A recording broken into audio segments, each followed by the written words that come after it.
বন্ধুরা, শুভ বিবাহ ধারাবাহিকের আজকের এপিসোডে দেখানো হয়েছে ইমনের ল্যাপটপে বিয়ের ফুটেজ দেখে তেজ বুঝতে পেরেছে যে সেদিন সুধার আসল চিঠিটা বদলে দেওয়া হয়েছিল। একজন ওয়েটার যে কিনা তেজকে ধাক্কা মেরে তারপরেই সে চিঠি বদল করে। তেজ এতটুকু দেখে এটা তো নিশ্চিত হতে পেরেছে সেই দিন সুধা তার মানে সত্যি কথাই বলেছিল। সুধা বারবার করে বলেছিল, মিস্টার বসু মল্লিক, এটা আমার লেখা চিঠি নয়। এখন তেজ ঠিকই বুঝতে পারছে কিন্তু কে এর পিছনে আছে, কার কথা শুনেই সেই ওয়েটার এই চিঠিটা বদলে দিয়েছিল। এই আসল সত্যি তেজ এবার জানার সন্ধানে আছে। এদিকে দেখা যায় মন্দির থেকে জ্যোৎস্না সুধাকে না নিয়েই বাড়িতে ফিরে যায়।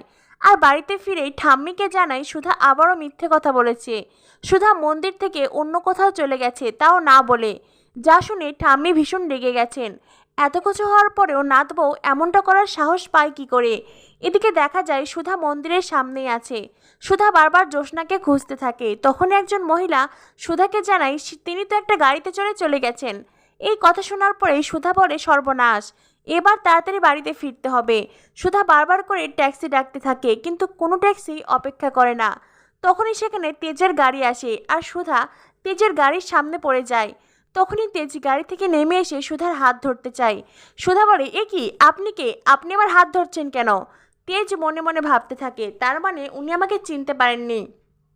তেজ তখন সুধাকে বলে, কোনো কথা নয়, চুপচাপ গাড়িতে উঠুন। সুধা বলে, দিনে দুপুরে আপনি আমাকে ভয় দেখাচ্ছেন? আপনার সাহস তো মন্দ নয়। আপনার এই হাতটা আমি এমন হাল করব আর কখনো কারো হাত ধরার সাহস পাবেন না। সরে যান বলছি। আর একবার যদি আপনি আমার হাত ধরতে চান তাহলে আমি আপনার হাতটাকে গুঁড়ো গুঁড়ো করে দেব। তখনই তেজ সুধার হাত ধরে আর সুধা পাশে পড়ে থাকা লাঠি তুলে নেয়। সুধা তেজকে বলে, আপনাকে বারবার বারণ করা সত্ত্বেও আপনি আমার হাত ধরেছেন, তাই তো? এইবার আমি আপনাকে মজা বোঝাবো।